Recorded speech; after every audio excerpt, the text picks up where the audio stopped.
A warm good afternoon and welcome to the Queen's Curry Kitchen. I am in my little tiny kitchen in Queens, and no, we are not making curry. Welcome. Today is a special day, so Eid Mubarak to all of my friends who are celebrating today, this beautiful day of Eid. May God give everybody health and happiness, and all the sacrifices that we have made, especially in the past few months that we have gone through. I just want to pray that all the sacrifices, so this is the Eid of sacrifice. I just want to make a prayer that all of your sacrifices may be accepted by God, and that you may be um, blessed with abundance in every realm of your life. Today we are going to make something very, very sweet and very, very special for Eid, and yes, it's none other than the sweet vermicelli, also called Seviyan or Simai, depending on whatever part of the world you are. And that's what I'm going to show you today. So I'm going to just align everything so that we can all get a good look at whatever is cooking in this kitchen right now. Okay, so my computer is actually balanced on a pot. Okay, so I have some milk going. I took about 16 ounces of milk, and I'm only making a very small quantity because I made some tapioca pudding yesterday, and I don't want to have too many desserts in the house. So I've taken a non-stick pan, and you can see that it tends to, get a lot of cream and the milk skin. So you have to constantly stir this. To this, I'm going to eyeball a little bit of heavy cream. You can do this recipe as a vegan recipe, and you can make this with almond milk, coconut milk. The only thing is coconut milk tends to get really, really sweet once it boils down. And if you want a deeper, richer color, you can actually start with evaporated milk. That works really well. Okay, so we are going to add a little bit of heavy cream. If you're doing vegan, then you can totally skip this step. Now vermicelli is something that comes in a bag like this. It's a wheat vermicelli, and it's really a fine thin noodle. Sells for like $1 a bag or something. Incredibly cheap. So it looks almost like grass, right? But it's very thin and it cooks super quickly, so you don't have to boil it separately. It's not like pasta, like you don't have to boil it and then put it in a sauce. And you can make it dry. You can make it with milk. You can make it with rose water. There's like just many ways to do it. I'm just doing the very traditional way that my mom used to make it. And I'm not Muslim, but we grew up very secular and very cosmopolitan in New Delhi, and we had a lot of Muslim friends growing up. So going to their house on Eid and having a big party and wearing traditional Indian clothes like this was very common. Okay, so I'm just trying to keep a little bit of my tradition alive. So if you are celebrating Eid, Eid Mubarak to you. Let's see, M Rora05 is joining us. So welcome to the Queen's Curry Kitchen. We are making some Eid ki semia. Now, as far as the flavoring agent goes, if you love the taste of just the milk, you can actually leave it just as is. If you're going for a more Western approach, you can add a pinch of nutmeg to it, and that really elevates the taste. For a very Indianized flavor profile, we go with our tried and tested cardamom, and I've kind of uh, ground it very coarsely because I use it for my chai. Meenal Solani is watching. Hi Meenal, welcome to Queen's Curry Kitchen. By the way, you did some kick-ass work with the chana masala. I saw the picture. I think it looked better than mine. So, good job. I'm so proud of you. And thank you for sharing it and tagging me on the picture. I appreciate it. So we are celebrating Eid today, and I am going to make some Eid ki semia. It's like the little simplest thing, and on days when your family is kind of not happy with whatever you put out on the dinner table, I always keep a packet of this in my pantry because this is the fastest dessert that you can whip up, and it's nice and warm, especially on a cold day when you want a little more after your food and you crave that little sweet. I always use this. So I've used about 16 ounces of regular cow's milk, whole milk. You can use 2%, 1%, whatever it is. And I've added a quarter of a cup of heavy cream. Once this comes to a boil, I'm going to take some of the vermicelli and actually just break it in and drop it into the boiling milk. It's really, there's no rocket science. It's literally the simplest thing. Usually when I make my puddings or my kheer or tapioca pearl pudding or rice pudding, I usually do it in the instant pot because I feel like you have to keep boiling the milk and it takes a minute. But this is the fastest thing. You just do it on your stove top in a saucepan and it just, one, two, three, it just goes really fast. So my mother-in-law, she actually likes to roast these in ghee before she puts it in the milk. But I just somehow don't like the ghee floating on top of the milk, so I try to avoid that step altogether. You can also dry roast it. So different people do it differently. I'm just doing exactly like how my mom used to do it or still does it. Okay, so the cardamom has gone in there. I haven't added any sugar yet. This is about 16 ounces of milk and quarter of a cup of heavy cream. If you don't have heavy cream, you can swap it out.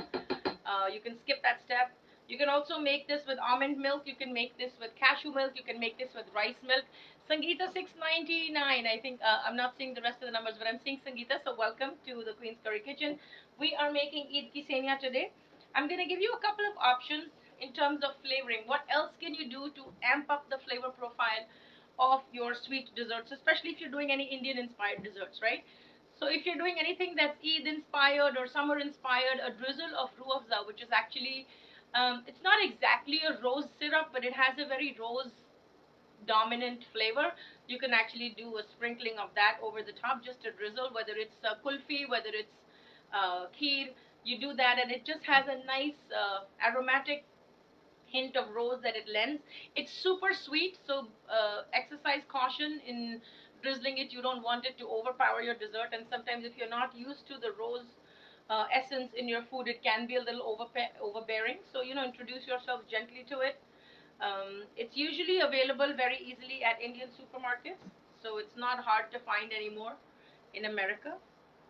And it's just like a bright red syrup. So you can add it, even if you add it to vanilla ice cream and add some pistachios, it actually tastes bomb.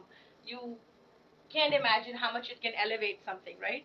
But you have to be a lover of the rose essence in order to do that. Some people also like to add desiccated coconut to this, and again, it's your choice. I like to keep this fairly thin, okay, because I like to slurp it as a warm dessert. I don't like it thick, and also when you put it in the fridge, it sets a little bit. If you like it thicker, you can either add custard powder to this, or you can add some cornstarch slurry to it, and that works well as well. That's an option. So right now, the aromas that are coming out are very like cardamom with the toasted vermicelli flavor. Another thing that I'm going to suggest to you if you haven't tried it, which is absolutely bomb, and this takes all of your desserts to the next level. This is an essence, and it's called kulfi. Kulfi flavor, right? There you go. And this is a brand called OSSO. No, this is not a sponsored post. I just use it a lot. And this is an absolutely scintillating essence. If you like rasmalai in the restaurants that you go to, if you ever eat an Indian kulfi and the base, like the basic kulfi, you're going to love this essence. It's very sharp and strong when it's in a bottle, but when you put a few drops of it, it absolutely, totally changes the game for all desserts. And I've used it in warm desserts. I've used it in chocolates. I've used it in cold desserts like custards, and honestly, I am never going back to eating boring vanilla custard ever again. I've even actually used it in ice creams and made ice creams for my friends. I've just taken like normal vanilla ice cream and added rasmalai essence to that. And they keep asking, where'd you buy this ice cream? What store did you get it from? So I'm just going to eyeball this, just a drop. It's pretty intense, so you don't need a whole lot. And always remember, any good essence that you buy, that you pay top dollar for, it should come in a dark bottle like this. This also comes in a dark sleeve to protect it from the light, right? Whoa, like that. And then this whole thing goes inside a black box, and then it goes in a dark cabinet. So do not keep it near a source of light, or don't keep it near your stove. Just be very careful, and it's going to last you a long time. So these are a couple of things in which ways you can enhance the flavor profile of your desserts. Now you can see this is bubbling away and it's fully cooked. It barely takes a couple of minutes. I think I took more time talking than it took to come together. And in the very end, I'm going to add some sugar. I like to eyeball it. If you eat Splenda and you're sugar free, you can add Splenda. If you don't want any kind of artificial sweets or any kind of sugar bases, you don't want to do the monk fruit sweetener, you don't want to do the agave, you can absolutely add some dates to this, which is actually the traditional way of doing it as well in many households. They just add dates and that adds a natural sweetness. So my husband likes his desserts like a little bit, like tad too sweet, almost like gulab jamun sweetness, if you know what I mean. So in goes a little more sugar. I think that's enough. Okay, and to this, once I take it out in a pan to cool, I'm going to add some nuts. You can put nuts of your choice. You could put pistachio, you could put almonds, slivered almonds, you can put walnuts. Try not to put raisins in your milk-based desserts, because when you put them in the fridge, then the sourness of the raisins actually makes your desserts curdle. So try to resist the urge to put raisins. Put dates instead, okay? So there you go. This is done. Um, in a lot of places, they actually also garnish with fresh rose petals and cold foil, which I used to have, but I don't have it anymore. I promise if I'd had it, I would have totally brought it here. But that's it. That's so easy, right? So whether you're making a dessert for 2 people or 20 people and it's Eid, always have this in your pantry. It comes under a different name brand, and if you can't find it, you can always send me a PM, and I will be happy to ship it to you. It's very easily available where I live, and the expiration, it usually lasts about 3 years. So the expiration is really good. It lasts about 3 years in your pantry. Always have this on hand. This is a lifesaver, especially if you have picky children who don't want to eat anything. You can bribe them with this, right? And stick some dates in it, right? All right. So this was my Semia tutorial for today. I hope you're going to give this a try. I'm probably going to put some desiccated coconut on it, just because I like the mouthfeel of coconut and I love the taste. You don't have to, but I'm definitely going to do that. I will plate it and I will put good pictures out. The time that I will see you again will probably be Monday, because tomorrow is Saturday and Sunday and I have my day off. So no live videos on the weekend. However, you can catch the replays on Facebook, watch, and you can also see the replay on IGTV with all the chats and the comments and feedback. Like always, be blissful and be flavorful. Enjoy your Eid. Be kind to your neighbors. If you know somebody who's celebrating, it doesn't cost anything to wish them a happy Eid.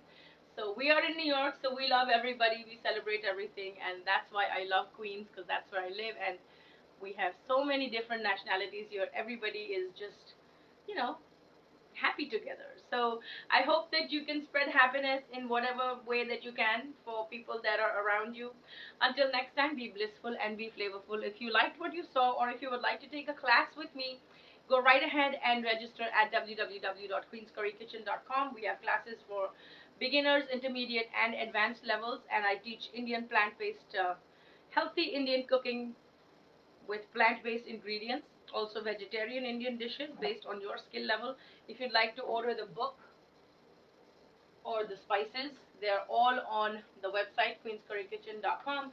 We offer free shipping all over the US. So I hope you will give this recipe a try, and I will catch you in the next one. Until then, be blissful, be flavorful, and have a great weekend. You all, Eid Mubarak to each and every one of you. I will catch you in the next one.